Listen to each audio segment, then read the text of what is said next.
All right, so starting with the number 1, we have a recursive function. So it's got the n minus 1 here instead of a sub n. So that's how we know we're doing with that one. So we know f of 1 is 3.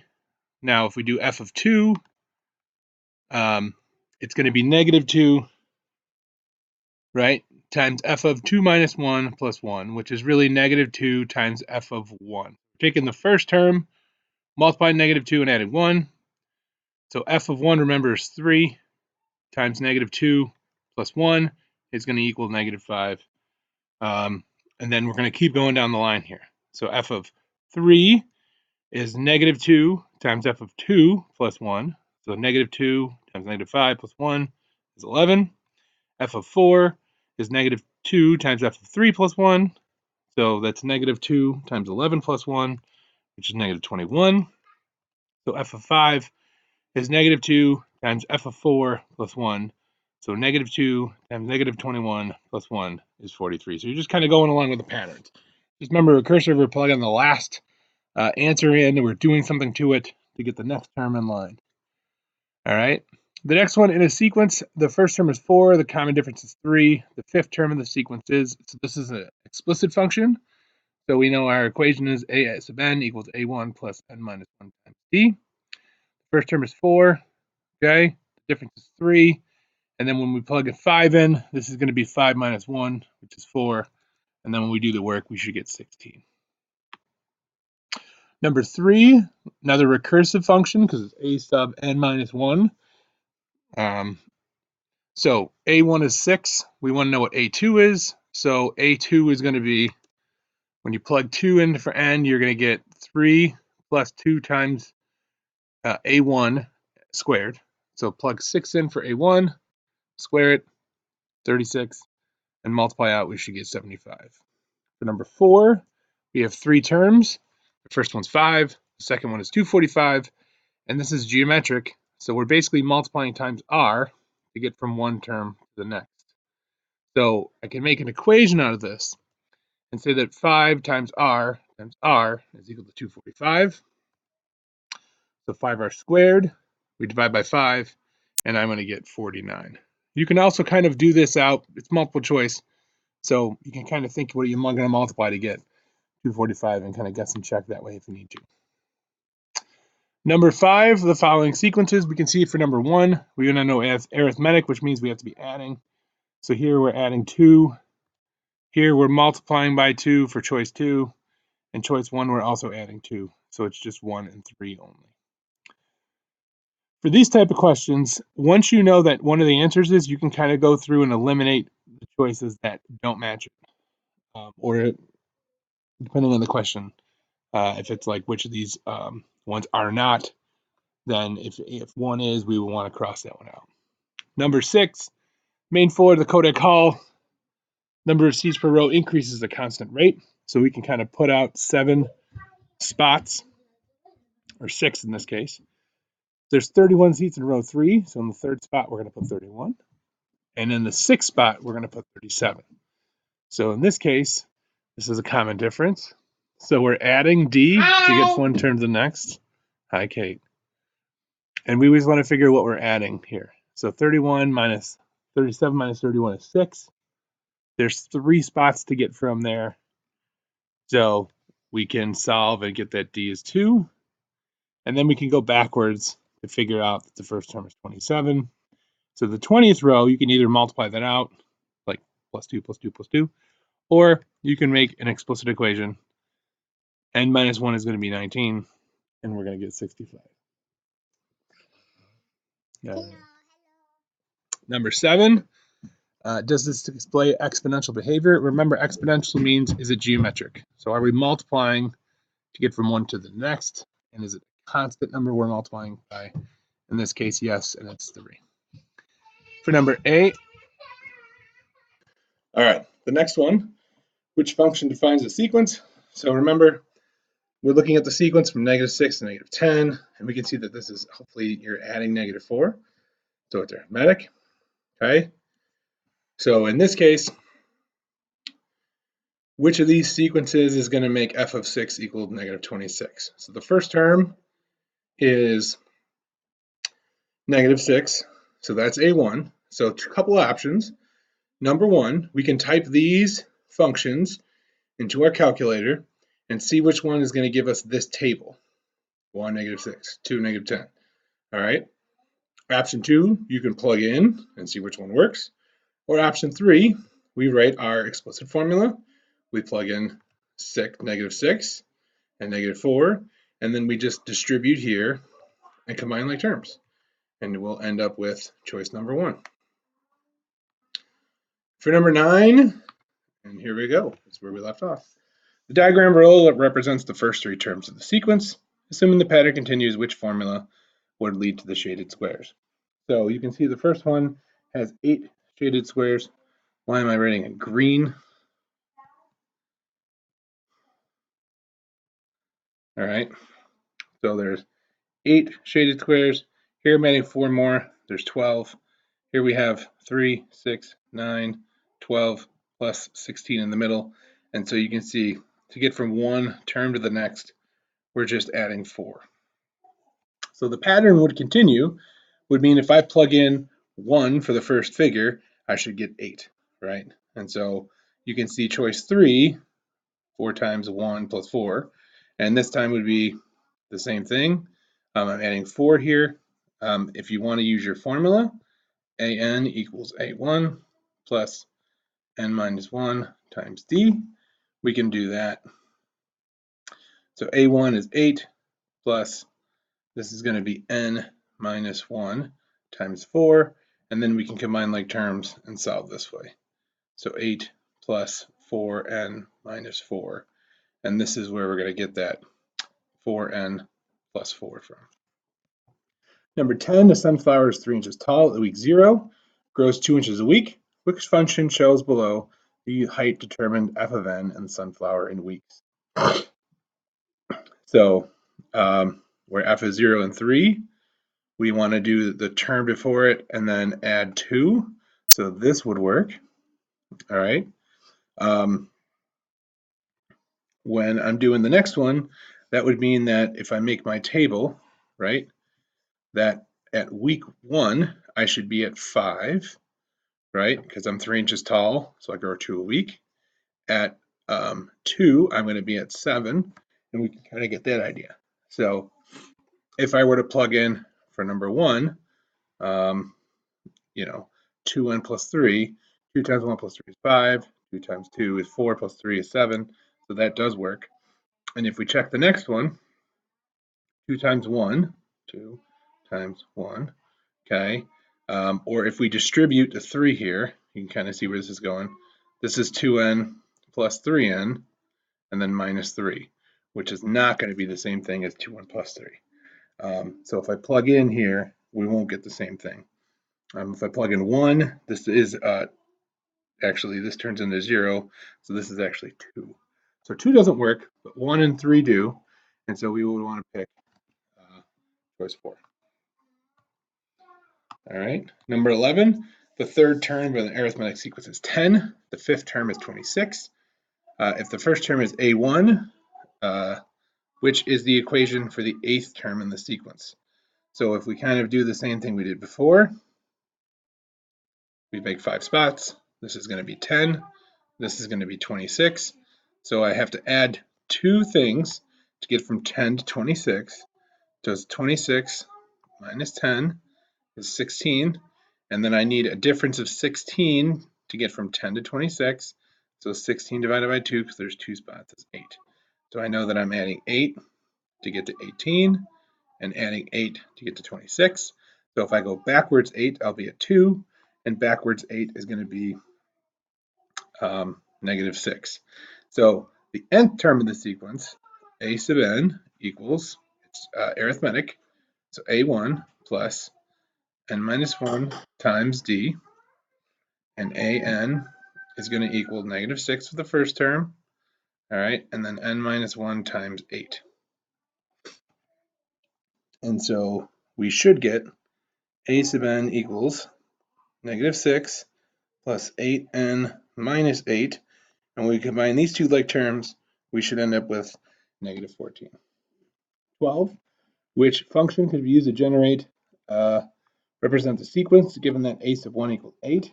So if we look, I'm going up 20, then I'm up to 50, I'm up to 125. So we got to figure out basically what are we doing to get from one to the other. So are we taking the term before it and adding something to it and getting there and adding the first term?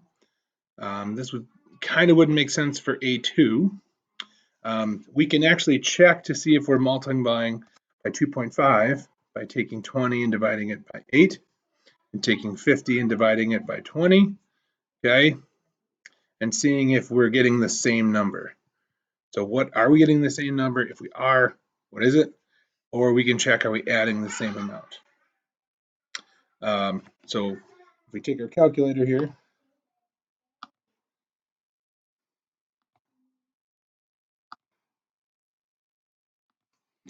all right, and we can see 20 divided by 8 is 5 over 2.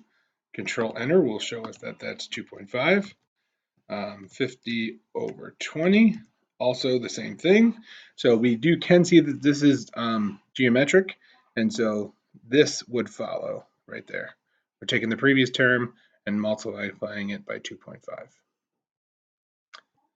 All right, on the next page. One page at a time here, people. Okay. So graphing the function 2 to the x minus 7 on the set of x is below. So I want to take my calculator. I want to take a graphing page and go ahead and type that in. So 2 caret x minus 7. I want to, and if you're not sure, remember we said, Lucas told us in class, I can replace this with a different number so I can get a little better representation. I can see my asymptote is heading down this way. Okay, so that's at negative 7 here. Okay, and what I want to do is get my table, and I want to get some points that I can graph here. And if we start at, let's say, negative 2, I can see where that asymptote is going to go. So that's negative 6.75. So negative 2, negative 6.75. All right, which means negative 1 is negative 6.5. 0 is at negative 6. 1, we are at negative 5. 2, we're at negative 3. And then we're kind of growing from there. 3, we're at 1. And we might want some more points. We can always add some on for ourselves. We'll graph those ones to start with. So negative 2, 1, 2, 3, 4, 5, 6. There's 7, so 6.75. Negative 1, we're at 6.5. 0, we're at negative 6. 1, we're at negative 5. 2, we're at negative 3. 3, we're at 1. So I want to know whereabouts here I can still graph. So I'll go back to my table. And for 4, I'm going to be at 9. So 2, 3, 4, 5, 6, 7, 8, 9. I'm right here. All right. And so that means I can draw my curve in. So remember, starting here and heading up. All right. And then we're heading back down. Trying to draw this as clear as I can. All right. Through those points. And then we're heading close to the x-axis, or close to y equals 7 there without crossing it. And so there's my graph. So I'm going to write my equation. Now remember, this isn't mandatory because there's only one graph on here, but I want to make sure I have arrowheads, the equation labeled. All right. So there's the first one. Second one, if g of x is equal to 1.5x minus 3, so let's go ahead and graph that one. So we're going to go ahead and hit Control T to get rid of the table. So tab. We're going to do 1.5x minus 3. And there's my line. So if I need the table back, I can do Control T, and I can pick a couple points, like 2, 0. You can see 3, 4, 3. So the slope, remember, 1.5 is 3 over 2. So I'm at negative 3 is my first point, and then I'm going up 3 and over 2. There's my next point, up 3 over 2. or down 3 over 2. And so there's my line, so I can go ahead and graph that one for myself. Let's pick something other than white, huh? Let's go blue. I'll change the color up a little bit here. I can see that last point there.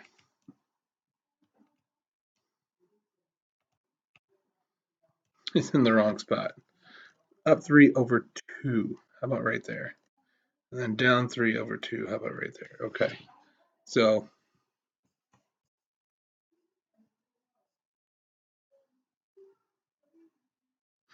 there we go. There we go. And then I'm just going to even this out a little bit here. We have one line. All right. And there's my line. So what we want to know is, when x is equal to 4, which one of these is bigger? So if I go to 4 on the x-axis here, which graph is larger, right? We can see that g of x, right, when f is 4, and I can actually get this. So if g of 4, according to the graph, g is the blue line, I go up to 4, and I'm at 3, and f of 4, right, I go all the way up here, and we're at 9. So we can actually tell which one's which. And so we know that, right, f of x is bigger than g of x, all right? F of x is greater than g of x at x equals 4. Now, it just says this to justify, so this work is a justification. We're just showing our work. Okay? And if you wanted to explain, we could put it in words and just add something like the y value when x equals 4 is greater for f of x. All right? The next one, we're going to do the same thing. This time it gives us an interval. So for an interval, we're not going to use arrowheads here, okay? We're only going to graph the x's from 1 to 3, and we're going to stop. All right? So I'm still going to take my calculator. I'm still going to type in my equation. I'm not going to save it. Document 2 to x. We're going to go to our table. We're going to graph some points here. Okay? So I'm still going to do a chart for myself, and we know we're going to be at -2, and we're at 0.25. At -1, we're at 0.5. At 0, we're at 1. At 1, we're at 2. 2, we're at 4. 3, we're at 8. And then we're going to be growing too big. So we want to go ahead and graph those points. So -2, we're at -0.25. So we're kind of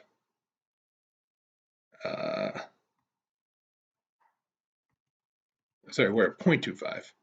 That makes more sense. Then we're at 0.5. We're at 1. We're at 2. We're at 4. We're up at 8. And so now I can draw my curve in. All right, so I'm going to start here. Draw my curve heading towards the x-axis. All right, and this is going to continue up. Now, time out. I've already made a mistake. I'm only graphing from -1 to 3. So I've already graphed 2 points I'm not supposed to graph. I graphed -2, so I need this to go away. And I graphed at 4. I want this to go away. So I'm only going to graph the points from, actually, I don't want that point to go away. Get back there. So I'm still at 8 here. What are you doing in red? Get out of there, you. So I'm still at 3, 8. And now I'm going to draw my curve in. So from here down to here, and I'm going to stop. No arrowheads. I don't go past it. I stop right there. Okay? And this is y is equal to the x. My x's are labeled. The line's done. We're good to go. For number 15, we're going on to our y equals ab to the x and our other formula. Remember, if you are compounding 1 time per year, you can use this formula. If you're doing anything else, any other times, you can use our A formula. So the amount is equal to the principal times 1 plus R over N to the NT. And actually, you could do minus for this if you're decreasing too. So Thomas bought a new car. It's gone down 8% in value each year. Find the value after 5 years. So we can go ahead and use this formula for this one. Okay. Now we're going down. So this is a decay. So B is equal to 1 minus R. R is 8%. So that's 0.08. So 1 minus 0.08 is going to equal 0.92. 10,000 is my A. And I know that 5 is going to be my X value. So Y is equal to 10,000 times 0.92 raised to the 5. So I just want to see your equation. Okay, you've identified what the information is. I showed you how I got my growth or decay factor here. And then I can go ahead and type this into the calculator. So we'll get off the scratch pad here. I do not want to save. So 10,000 times 0.92 raised to the 5 gives me $6,590.82. 6590.82, and it's money, so don't forget that dollar sign. All right, number 16. A car was purchased for $25,000. Research shows the car has an average yearly depreciation of 18.5%. We're going to create a function to determine the v of t. Now, this is important. I have to use this instead of y, and I have to use t instead of x. Okay. How much is it going to depreciate from year 3 to year 4? So I got to figure out these two amounts and then figure out the difference here. So there's my a value. There's my rate. So r is equal to 0.185 when divided by 100. And I know that these are my t values that I need to figure out. So equation v of t equals $25,000 times, right? It's depreciating. So b is equal to 1 minus r. So b is equal to 1 minus 0.185. And b is equal to, I believe this is I'm going to say 81.815. So 1 minus 0.15. Yep, 0.1815. 815. And there's our decay factor. So 0.815. And this time we're going to go to the t. We're going to do two amounts. The first amount I know is what's v of 3. We can do 4 there if you want, but it doesn't really matter. V of 3. And then I want to do v of 4. Okay? So 25,000 times 0.815 to the 3. And then 25,000 times 0.815 to the 4. And so v of 3 is going to equal, and I'm going to do these right after one another here. So 20,000, 0.5 to the caret. So we're going to do 3. And then we're going to go up and highlight that last one, and we can delete the 3 and change it to a 4. And there we go. So I got 13,533.58. 13,500, I believe we said 33.58 for 3 years, and 11,029.7, 1,029.87 for the 4th year. Once again, money, and then we want to subtract. So 13,533.58. Notice I'm using the rounded amounts, not the decimals, and 100 or 11,029.87.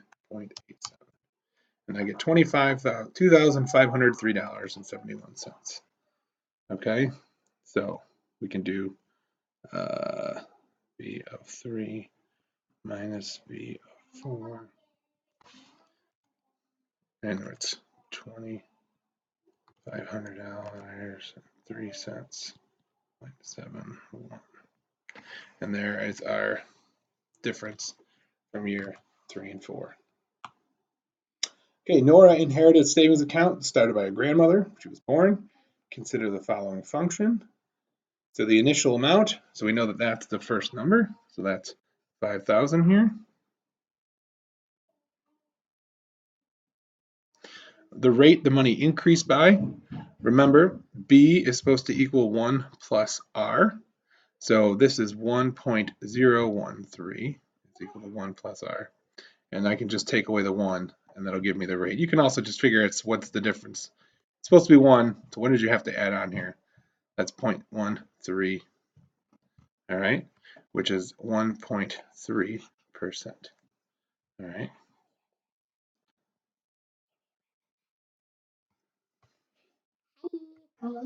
How old is Nora is another one. Remember, when she was born, she started the account, and this would be the amount of years, so that would be 25, all right? So she is 25 years old. And what's the value? So we actually want to do the math here. So 5,000 times 1.013 to the 25, just double checking those numbers are right. And it's $6,905 and 68 cents, rounded to the nearest cent. And the last one, number 18 here, recursive formula, find the first 3 terms. So remember, when we do A2, right, we're actually doing A sub 2 minus 1. So this is A1, okay, and we're multiplying times negative 2. So A sub 2 is 4 times negative 2. So A sub 2 is equal to negative 8. So A sub 3 is equal to A sub 3 minus 1, which is really A sub 2 here, times negative 2. So A sub 3 is actually a negative 8 times negative 2, and A sub 3 is equal to 16. All right, so what are we doing to get from 4, negative 8, to positive 16? We can kind of figure that out, right? 4, negative 8, positive 16. And you can see we're actually multiplying, right, times negative 2 here. So if I want to create an equation for the nth term and then find the 10th term, we want to use our geometric, right, which is A1 times R to the n minus 1. And then we're going to just put the equation down first. So A1 is 4 times negative 2 to the n minus 1. There's our equation. And now we can do A10. So 4 times negative 2 to the 10 minus 1, which is just 9. 4 times negative 2 to the 9th, and we get negative 2,048.